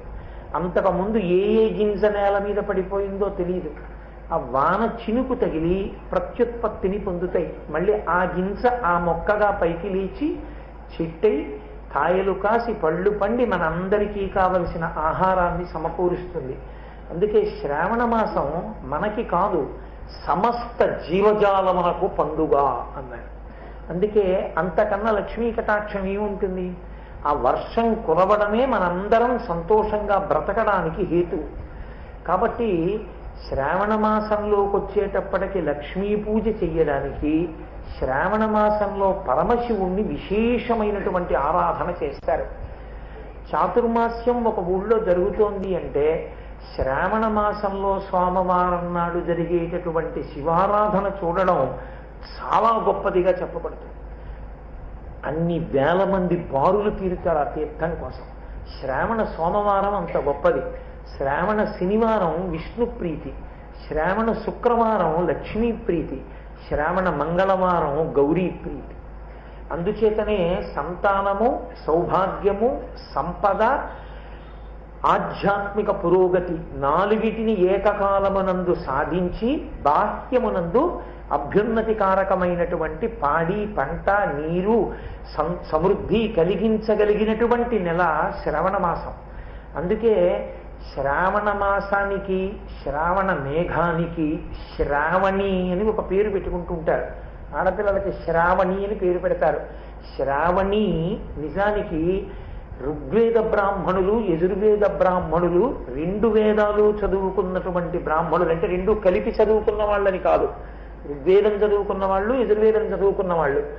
వాళ్ళు ఉభయులు కలిసి వైదికంగా చాలా పెద్ద హోమం చేస్తారు. పౌర్ణమి నాడు హోమం చేసి పరమేశ్వరుణ్ణి అర్చన చేసి నీరాజనమిచ్చి బ్రాహ్మణులందరినీ కూడా సంతృప్తి పరుస్తారు. అది లోకమంతా చల్లగా ఉండాలని బ్రాహ్మణులు చేసేటటువంటి క్రియ. అది శ్రావణి. అంటే శ్రావణ పౌర్ణమి నాడు చేస్తారు. ఎందుచేత అంటే శ్రావణ మాసమే అనుగ్రహిస్తుంది కాబట్టి. ఇలా పేరు మీకు ఇంకెక్కడా కనపడదు. ఒక్క శ్రావణ మాసంలో వచ్చేటటువంటి పౌర్ణమికి, వైశాఖ మాసంలో వచ్చే పౌర్ణమికి వైశాఖి అనరు, మహావైశాఖి అంటారు. ఒక్క శ్రావణ పౌర్ణమిని మాత్రం శ్రావణి అని పిలుస్తారు. ఈ శ్రావణ మాసంలో కృష్ణపక్షంలో వచ్చేటటువంటి తిథులలో మహోత్కృష్టమైనటువంటి తిథి శ్రీకృష్ణ జయంతి, జన్మాష్టమి అంటారు. శ్రీకృష్ణ పరమాత్మ శ్రావణ మాసంలో ఉండేటటువంటి కృష్ణపక్షమి, ఆ కృష్ణపక్షంలో ఉండేటటువంటి అష్టమి అర్ధరాత్రి 12 గంటలకి నల్లని వాణిగా పుట్టాడు. అంటే ఇంకా అంతకన్నా చీకటిగా ఉండే రోజు 365 రోజులలో వేరొకటి ఉండదు. 365 రోజులలోనూ బాగా చీకటిగా ఉండే రోజుగా చెప్పబడినది ఏది అంటే శ్రావణ మాసంలో వచ్చేటటువంటి కృష్ణపక్షపు అష్టమి. ఎందుచేత శ్రావణ మాసంలో పైన మబ్బులు దిగిపోయి ఉంటాయి. నల్లని మబ్బులు కమ్మి ఉన్న కారణం చేత చీకటి ఆవరించి ఉంటుంది, వెలుతురు పడదు. భూమి మీద నడక కుదరదు, ఎందుకంటే అన్ని చోట్ల నీరు నిలబడి ఉంటుంది. ప్రాణిజాలము ఉత్పత్తి అవుతూ ఉంటుంది కాబట్టి గృహస్థు కూడా చాతుర్మాస్యమే చెయ్యాలి, ఎక్కడికి వెళ్ళకూడదు యథార్థమునకు. కాబట్టి సంచారం ఉండదు. బయట చీకటి, లోపల చీకటి, బయట వాన, లోపల వాన, బయట మేఘం, లోపల మేఘం, బయట ఎప్పుడు చూసిన కీచురాళ్ల అరుపులు, లోపల కీచురాళ్ల అరుపులు. ఇది బయట మేఘపరంగా చూస్తే ఒక అద్భుతం, ఆంతరంగా చూస్తే అజ్ఞానావస్థ. ఎందుకని? బయట వాన పడుతోంది కాబట్టి వానకి కృతజ్ఞత చెప్తాయి జీవజాలం. మనకి కప్ప వర్షం పడితే, నేను అలా బాల్కనీలోకి వచ్చి చూసామయ్యా పెద్ద వర్షం పడుతోందని సంతోషంగా లోపలికి వెళ్ళిపోయి పడుకుంటాను. కానీ కప్ప ఒక్క వర్షం పడితే ఓ 2 గంటల పాటు మరునాడు తెల్లవారేంత వరకు అలా సంతోషంతో సూర్య భగవానుడికి కృతజ్ఞత చెప్తూనే ఉంటుంది. వానకి కారకుడు సూర్యుడు. అందుకే ఆయనే సముద్ర జలాల్ని ఇంకింపచేసి తీసుకొచ్చి వర్షించేస్తాడు. ఆయన ఎలా లాగేస్తాడో అలా ఇచ్చేస్తాడు. అలా ఇవ్వగలిగినటువంటి చెయ్యున్నవాడు. ఆయనకి కృతజ్ఞత చెప్తుంది, ఆపకుండా బెక బెక బెక బెక బెక బెక బెక బెకమంటూనే ఉంటుంది. ఒక్క 2 గంటలు కురిపిస్తే నోరు నిప్పెట్టేటట్టు ఎంత కృతజ్ఞత చెప్పావే నాకు. నువ్వు కృతజ్ఞత కలిగిన ప్రాణివి. రాత్రి కురిపించినా చెప్తావు, పగలు కురిపించినా చెప్తావు. మిగిలిన ప్రాణులలో చాలా ప్రాణులు పగలు పడుకుంటాయి, అది శివశాసనం. విషము కలిగినటువంటి ప్రాణులన్నీ పగలు నిద్రపోవాలి. అందుకే తేళ్లు, జర్రులు, పావులు అన్నీ పగలు పడుకుంటాయి. ప్రదోష వేళ అయ్యేటప్పటికీ సాత్విక బుద్ధి కలిగిన వాళ్ళందరూ పడుకోవాలి. మళ్ళీ విషక్రిములన్నీ కూడా ఆహారం కోసం అప్పుడు బయటికి వస్తాయి, అప్పుడు మనం తిరగకూడదు. అది నియతి, పరమేశ్వర శాసనం. కాబట్టి పగలు వాన పడితే రాత్రి తిరిగేవి కృతజ్ఞత చెప్పవు, రాత్రి వాన పడితే పగలు తిరిగే వాళ్ళు కృతజ్ఞత చెప్పరు, పడుకుంటే. రాత్రి పడ్డా పగలు పడ్డా కృతజ్ఞత చెప్పేది కప్ప ఒక్కటే. అందుకే కప్ప పేరు మీద ఉపనిషత్తు ఉంది, మాండూక్యోపనిషత్తు అని. కారణం ఏంటంటే ఆ ఉపనిషత్తు బాగా చదువుకుంటే, ఆ ఉపనిషత్తు అర్థమైతే ఒక దూకేస్తాడు. అంటే ప్రస్థానం ఉండదు, మెల్లగా నడిచి భగవత్పథంలో నడవడం ఉండదు. ఆ ఉపనిషత్తు కానీ అర్థమైందా ఒక దూకుతాడు పరమేశ్వరుడి దగ్గరికి. అందుకే దూకడానికి దాటడానికి కప్ప ప్రసిద్ధి. కప్ప దూకినట్టు దూకాడండి అంటారు. ఒక్క దూకుతాడు కాబట్టి కప్ప పేరు మీద ఉపనిషత్తు ఉంది, మాండూక్యోపనిషత్తు. ఆ కప్ప కృతజ్ఞత చెప్తుంది కాబట్టి సూర్య భగవానుడికి కప్ప అంటే ఆయనకి ఎంతో ప్రీతి. ఇంత కృతజ్ఞత చెప్తుందిరా నాకు, రాత్రి వాన కురిసినా చెప్తుంది, పగలు కురిసినా చెప్తుంది. అందుకే వానలు పడకపోతే ఆయనకి ఇష్టమైన కప్పని పల్లకీలో కూర్చోపెట్టి ఊరిరిగింపు చేస్తే ఆయన వాన కురిపిస్తాడు. అంతే కదూ, లోకంలో అది చాలా సహజమైన విషయం. కప్పను ఊరేగిస్తే వాన కురుస్తాయండి అంటే నీకు ఇష్టమైన వాళ్ళు చెప్తే నువ్వు చేయట్లా, అలాగే కప్పను ఊరేగిస్తే ఆయన సంతోషిస్తాడు. ఏమిటి పెద్ద తేడా? అది మూఢ విశ్వాసం అనుకోకూడదు, ఆంతరమైనటువంటి అనుగ్రహ విశేషాన్ని తెలుసుకోవాలి. కాబట్టి శ్రావణ మాసంలో బయట చీకటి, లోపల చీకటి. జీవుని యొక్క స్థితి కూడా అలాగే ఉంటుంది. బయట ఎంత చీకటిగా ఉందో ఇక్కడ అజ్ఞానం అనేటటువంటి చీకటి నిండిపోయి ఉంటుంది. బయట మేఘములు వర్షములు కురిపిస్తాయి, ఇక్కడ ఆధ్యాత్మిక ఆదిభౌతిక ఆదిదైవికములు అనేటటువంటి వానలు పడుతూ ఉంటాయి. బయట కాలు ఊంచుకోలేడు, వానలు పడి ఉంటాయి, ఎక్కడ గాజు పెంకుందో తెలియదు, ఎక్కడ గొయ్యుందో తెలియదు, ఎక్కడ కాలు పెడితే జర్రున జారిపోతాడో తెలియదు. తను అయోమయావస్థ, ఏ మార్గం పాటించాలో తెలియదు, ఏ గురువు గారిని నమ్ముకోవాలో తెలియదు, ఏ పుస్తకం చదువుకోవాలో తెలియదు, ఏది నమ్ముకోవాలో తెలియదు, ఏది ఎలా చేసుకోవాలో తెలియదు. ఇక్కడ కాలు ఉంచుకోలేడు, అక్కడ కాలు ఉంచుకోలేడు, అక్కడ కటిక చీకటి, ఇక్కడ కటిక చీకటి, రెండూ సమానంగా ఉంటాయి. పైగా అర్ధరాత్రి, అర్ధరాత్రి కాబట్టి భయహేతు, బయటికి రాడు. లోపల అజ్ఞానం ఉంది కాబట్టి భయం. ఇటువంటి సమయంలో మహానుభావుడు అర్ధరాత్రి 12 గంటల వేళ పుట్టాడు. అందుకే ఆయనకి కేవలం ఒక గొల్లల ఇంటిలో ఆయన పుట్టినా ఆయన జగద్గురు అయి నిలబడినటువంటి అవతారం. అందుకే కృష్ణం వందే జగద్గురుం. అర్ధరాత్రి ఎందుకు పుట్టాడంటే నేను మీ అందరికీ వెలుతురు ఇవ్వగలిగినటువంటి దివ్యని అని చెప్పడానికి అర్ధరాత్రి 12 గంటలకి పుట్టాడు. పుట్టి భగవద్గీత చెప్పాడు కృష్ణావతారంలో. ఆ భగవద్గీత ప్రస్థానత్రయంలో ఒకటై పరమేశ్వరుణ్ణి చేరుకోవడానికి ఇప్పటికీ మనందరికీ కూడా ఆ భగవద్గీతే ఉపయోగపడుతోంది. కృష్ అంటే నిరతిశయ ఆనందము. మీరొక్కటి జాగ్రత్తగా గమనించండి. నేను చాలా ఆనందపడ్డానండి అంటాను, చాలా ఆనందపడ్డానండి అంటాను, ఒకసారి అంటాను చాలా బాధపడ్డానండి అంటాను. చాలా బాధపడితే బాధ ఎక్కడి నుంచి వచ్చింది? లోపల నుంచి బయటికి వచ్చింది. చాలా ఆనందపడినప్పుడు ఆనందం ఎక్కడి నుంచి పైకి వచ్చింది? లోపల నుంచి పైకి వచ్చింది. అంటే ఆనందం ఎక్కడుంది? అసలు ఇక్కడుంది. ఈ ఆనంద నిలయమునందు ఉన్నవాడెవరు? పరమాత్మ. కానీ ఈ ఆనంద నిలయంలో ఉన్న సచ్చిదానంద స్వరూపుడు ఇక్కడే ఉన్నాడనేటటువంటి స్ఫురణ పోతే అప్పుడప్పుడు దుఃఖము విజృంభిస్తూ ఉంటుంది, ఏడుస్తూ ఉంటాడు. అందుకే ఆయన నిరతిశయ ఆనంద స్వరూపుడు. లోపల నుంచి పైకొచ్చేటటువంటి ఆనందము రాశీభూతమై బయట నిలబడితే ఆయన కృష్ణుడవుతాడు. అందుకే కృష్ణుడు ఎప్పుడు వస్తాడు అని ఎదురు చూసిన వాడు చాతక పక్షి అయితే వస్తాడు. లోకంలో 2 పక్షులు ఉంటాయి. ఆ 2 పక్షులు చాలా చిత్రమైన పక్షులు. ఆ రెండిటిని చూశానన్నవాడు ఉన్నాడా అంటే అనుమానమే. ఒకటి చకోర పక్షి, 2 చాతక పక్షి. చకోర పక్షి గురించి శంకరాచార్యులు వారి సౌందర్యలహరిలో చెప్తారు. స్మిత జ్యోత్స్నాజాలం తపవదన చంద్రస్య పిబతాం అంటున్నారు. ఆ చకోర పక్షికి ఒక విచిత్రమైన లక్షణం, అది చంద్రకిరణములను తింటుంది.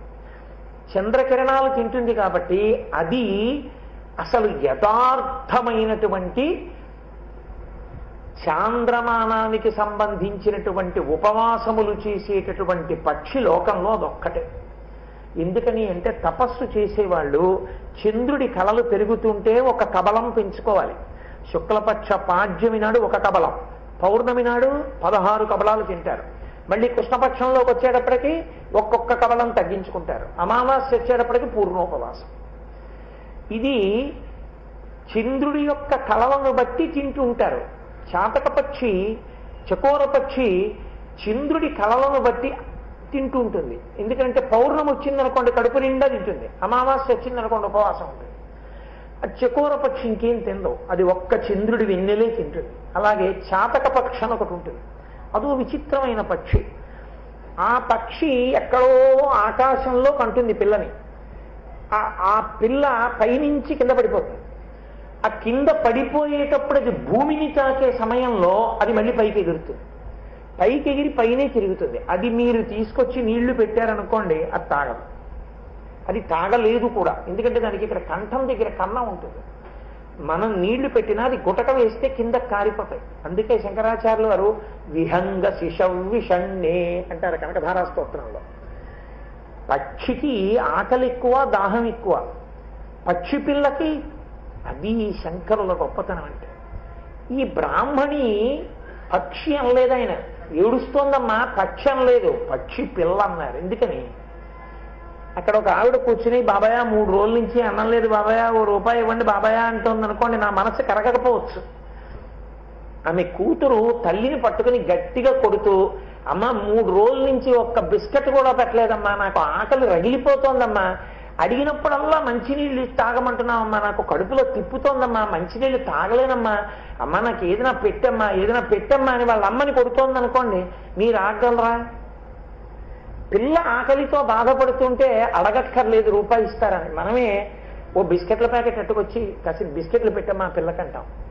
శంకరులు అన్నారు, ఏమిటమ్మా అలా చూస్తున్నావు, సామాన్య మనుష్యుల మాకే దయ ఉంటుందే, పిల్ల ఏడిస్తే విహంగ శిశం విషణ్ణే దుష్కర్మ ఘర్మమపనీయ చిరాయ దూరం, ఎప్పుడో పాపం చేసింది దరిద్రం అంటామే, కోటవతల పారై నీ కారుణ్యం అనే గాలితో కురిపించమ్మా నీ అనుగ్రహం. పక్షి పిల్ల లాంటిది బ్రాహ్మణి దరిద్రంతో ఏడుస్తోందంటే అమ్మవారు కనకధార కురిపించింది, అందుకే ఆ స్తోత్రానికి కనకధారా స్తోత్రం పేరు. కాబట్టి చాతక పక్షి అది పుట్టి భూమిని తాకుతూ పైకి ఎగురుతుంది, పైకి ఎగిరి దాని దాహం తీరాలంటే ఒక్క వర్షం పడితేనే తీరుతుంది. అది నోరు ఇలా పెట్టుకుని తిరుగుతుంది ఆకాశంలో, వాన చినుకు పడితే తిన్నగా కంఠంలోకి వెళ్ళిపోతుంది, అలా పట్టుకుని తిరుగుతూ ఉంటుంది, ఎప్పుడు వాన పడుతుందా అని తిరుగుతుంది. వాన పడితేనే కడుపు నిండుతుంది చాతక పక్షి. కాబట్టి చాతక పక్షి దేనికోసం ఎదురు చూస్తుందంటే నల్లని మబ్బు కోసం చూస్తుంది. నల్లని మబ్బు కురుస్తుంది, కురిసే నల్ల మబ్బు కోసం చాతక పక్షి చూసినట్టు ఎప్పుడెప్పుడు ఈ సంసార బంధముల నుండి విడిపోయి ఇక మళ్ళీ పుట్టడం, మళ్ళీ శరీరంలో ప్రవేశించడం, మళ్ళీ కష్టాలు, మళ్ళీ సుఖాలు, మళ్ళీ కర్తృత్వాలు ఇవేం వద్దు, నేను హాయిగా ఈ శరీరానికి అతీతంగా అంతటా నిండిపోయిన ఆత్మగా నిలబడాలి, నాకు ఎలా కలుగుతుందా జ్ఞానం అని పరమేశ్వరానుగ్రహం కోసం చాతక పక్షి ఎదురు చూసినట్టు ఎదురు చూసేటటువంటి భక్తుల కొరకు కృష్ణ పరమాత్మగా ఆవిర్భవించాడు. అందుకని నల్లని వాణిగా వచ్చాడు. అది ఆ నల్లతనంలో ఉన్న చల్లతనం. ఆ నల్లని వాడే రాక్షసులనందరినీ కూడా పరిమార్చాడు.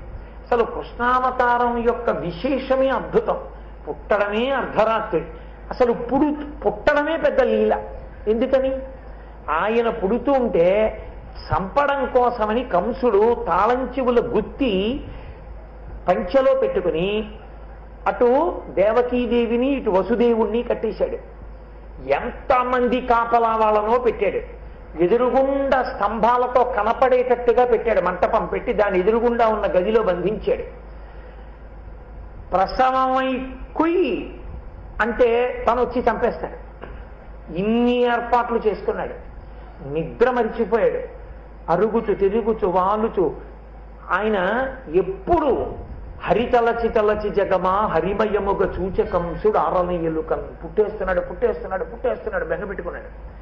పుడుతూనే ఆయన మాయి కమ్మాడు, అందరూ నిద్రపోయాడు. ఆయన పుట్టాడు. లోకంలో పుట్టిన పిల్లవాడిని అమ్మ ముద్దెట్టుకుంటుంది. అమ్మ ముద్దు పెట్టుకుంటుంది. కృతజ్ఞత చెప్పవలసిన పిల్లవాడు 2 చేతులు ఇలా కలపలేడు అమ్మ దగ్గర. ఎందుకని? గర్భాలయం ఇచ్చి అమ్మవాణ్ణి కడుపులో పెంచి పెద్ద చేసి తాను ప్రసవ కష్టాన్ని పొంది ఎంతో నిత్తురు పోగొట్టుకుని జీవన్మరణ సమస్యని పొంది వాణ్ణి ప్రసవించింది. ఇప్పుడు వాడు అమ్మకి కృతజ్ఞత చెప్పాలా? అమ్మ వాణ్ణి ముద్దు పెట్టుకుని సంతోషించాలా? అమ్మ సంతోషిస్తుంది, వాడు ఏమీ తెలియకుండా అమ్మ పక్కకి చేరిపోతాడు. ఒక్క కృష్ణావతారంలో మాత్రం ఆ పుట్టిన పిల్లాన్ని చూసి తల్లిదండ్రులిద్దరూ 2 చేతులెత్తి నమస్కరించి స్తోత్రం చేశారు. ఎందుకని? పుట్టినవాడు ఒక పసిపిల్లవాడిగా పుట్టలేదు. పుట్టినవాడు సాక్షాత్ శ్రీమన్నారాయణుడిగా దర్శనమిచ్చాడు. జలధరదేహు నాజాను చతుర్బాహు సరసీరుహక్షు విశాలవక్షు జారుగదా శంఖచక్ర పద్మ విలాసు కంఠ కౌస్తుభమణి కాంతిభాను కమనీయ కటిసూత్ర కంకణ కేయూర శ్రీవత్సలంచనంచిత విహారు మరుకుండల ప్రభాయుత కుంతల లలాటు వైఢూర్య మణిగణ వరకిరీటు బాలు పూర్ణిందురు చిజాలు భక్త లోకపాలు సుగుణాల వాలు కృపా విశాలు చూచి తిలకించి పులకించి చూజ్యమంది ఉబ్బి చెలరేగి వసుదేవుడు ఉత్సహించే అన్నారు పోతన గారు. ఆ పిల్లవాడిని చూసి పొంగిపోయాడు. చతుర్భుజుడై శంఖచక్ర గదా పద్మములతో పీతాంబరంతో కౌస్తుభమణితో ఆవిర్భవిస్తే అటువంటి కృష్ణుడు పుట్టి పుట్టగానే తండ్రికి తను చెప్పాడు, నన్ను తీసుకెళ్లి నందవ్రజంలో వదిలే, అక్కడ ఆడపిల్ల ఉంది, నువ్వు తెచ్చుకో, ఇక్కడ పడుకోబెట్టు, ఆమె యోగమాయ, కౌతులు చచ్చిపోతాడు, ఇన్ని మాటలు చెప్పేశాడు. నేను 3 జన్మల్లో నీ కొడుగ్గా వచ్చాను, ఇంత కథ చెప్పాడు. లోకంలో ఏ పుట్టిన పిల్లవాడికి తన పూర్వజన్మలు గుర్తుండి తల్లిదండ్రులకు చెప్పడం అవి ఉండవు. కృష్ణ పరమాత్మ యొక్క పుట్టుకయే ఒక లీల. ఆ తర్వాత కన్నులు తెరవని కడుచెన్ని పాపడై దానవి చనుబాలు త్రావి చంపే, అసలు కన్నులు కూడా తెరవని చంటి పిల్లవాడిగా ఉండి పూతనా సంహారం చేశాడు. కాబట్టి ఆయన చెయ్యని పని లేదు, అన్ని లీలలు చేసినవాడు. ప్రతి లీల యందు ఒక మర్మాన్ని దాచి లోకానికి బోధ చేశాడు. అటువంటి కృష్ణ పరమాత్మ యొక్క జయంతిని చేసుకున్న రోజున ఆ అష్టమి నాడు అర్ధరాత్రి 12 గంటలకు పుట్టాడు. ఎలా ఉపాసన అంటే, కృష్ణ పరమాత్మ పుట్టినటువంటి కృష్ణ జయంతి పూర్ణోపవాస తిథి, పూర్ణమైనటువంటి ఉపవాసం చేస్తారు. ఏ స్థాయిలో ఉన్నవారు ఆ స్థాయిలో కృష్ణ భగవానుని అర్చన చేస్తారు. కొందరు భగవద్గీత పారాయణ చేస్తారు, కొందరు ధ్యానం చేస్తారు, కొందరు తులసి దళాలతో అర్చన చేస్తారు, కొందరు దేవాలయాల్లో ఈశ్వరుడికి విశేషమైన సేవ చేస్తారు. ప్రధానమైనది ఏది అంటే 2. కృష్ణ పరమాత్మ ఆవిర్భవించినటువంటి తిథి నాడు తప్పకుండా చెయ్యవలసినవి 2 చెయ్యాలి. ఒకటి, కృష్ణ జననం చదవాలి, లేదా కృష్ణ జననాన్ని ఎవరైనా ప్రవచనం చేస్తే వినాలి. మీకు కృష్ణ జననంలో ఉన్న రహస్యం అర్థమైందా? చాలా చాలా అదృష్టాన్ని పొందారని గుర్తు. ఒకవేళ ఆయన జననమునందున్నటువంటి అంతరార్థము తెలియకపోయినా, తత్వము తెలియకపోయినా, బాహ్యంలో ఆ కథ అర్థమైనా చాలు, నమస్కరించగలిగినా చాలు, కృష్ణ అనుగ్రహం కలుగుతుంది. కాబట్టి కృష్ణుని యొక్క ఆవిర్భావాన్ని వింటారు. అర్ధరాత్రి 12. ఎందుకని మీతో చెప్పా, బాగా చీకటిగా ఉన్న వేళ కాబట్టి జ్యోతి అప్పుడు కావాలి, అందుకొచ్చాడే. మళ్ళీ అక్కడి నుంచి 6 నెలలు లెక్క పెట్టండి. భాద్రపదము, ఆశ్వీజము, కార్తీకము, మార్గశీర్షము, పుష్యము, మాఘము. మాఘమాసంలో మళ్ళీ చతుర్దశి నాడు అర్ధరాత్రి 12 గంటలకి కరచరణాదులు లేనటువంటి శివలింగంగా ఆవిర్భవిస్తాడు. మహాశివరాత్రి నాటి అర్ధరాత్రి లింగోద్భవం.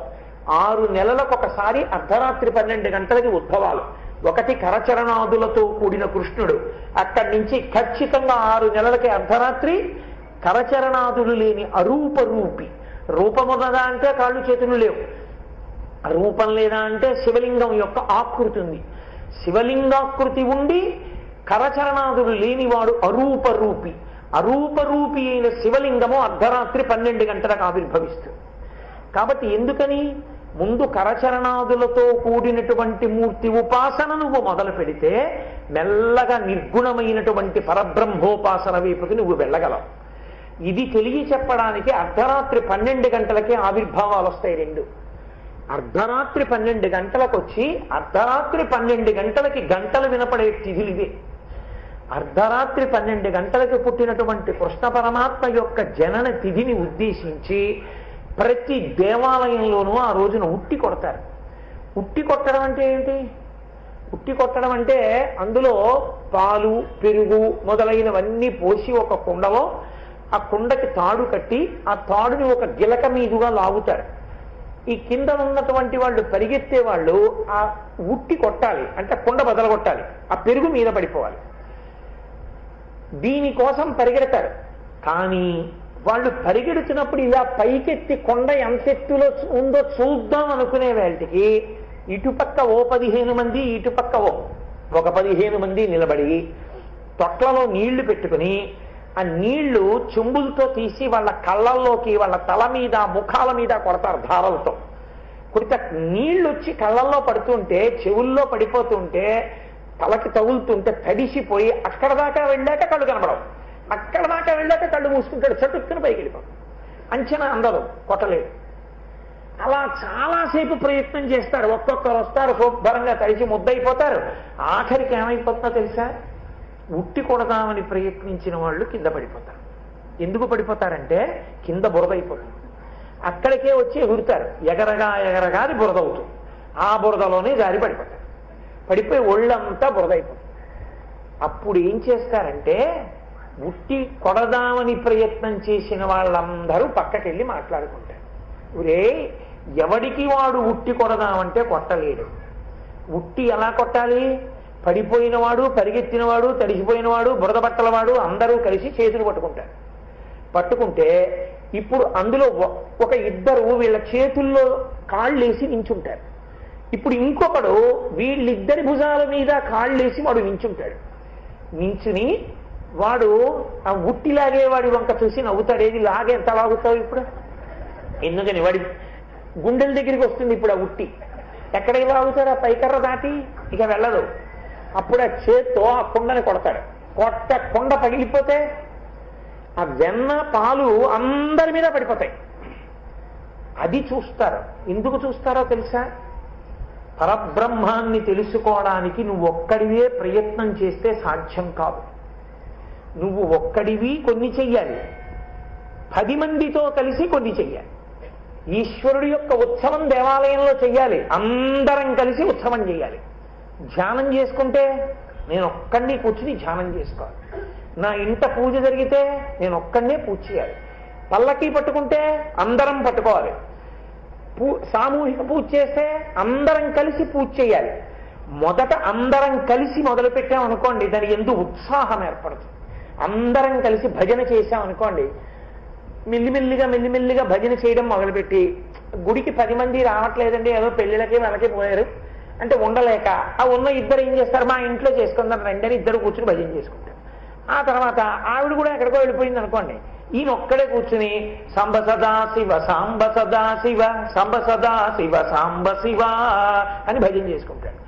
అంటే ఏమైంది? అందరితో మొదలై ఒక్కడిలోకి వచ్చింది. పల్లకీ పడితే అందరూ పట్టాలి, ఆకలేసి అన్నం తింటే ఎవడన్నం వాడికి రాదు. అలా అందరం కలిసి మొదలెడతాం. చేతులు కలిసి పట్టుకుంటారు. ఒకడితో ఒకడు అవకాశం ఇచ్చుకొని తెలుసున్నవాడు 10 మందిలోకి రావాలి. నాకు ఎందుకంటే ఇవన్నీ నాకు తెలియనివా ఏమి?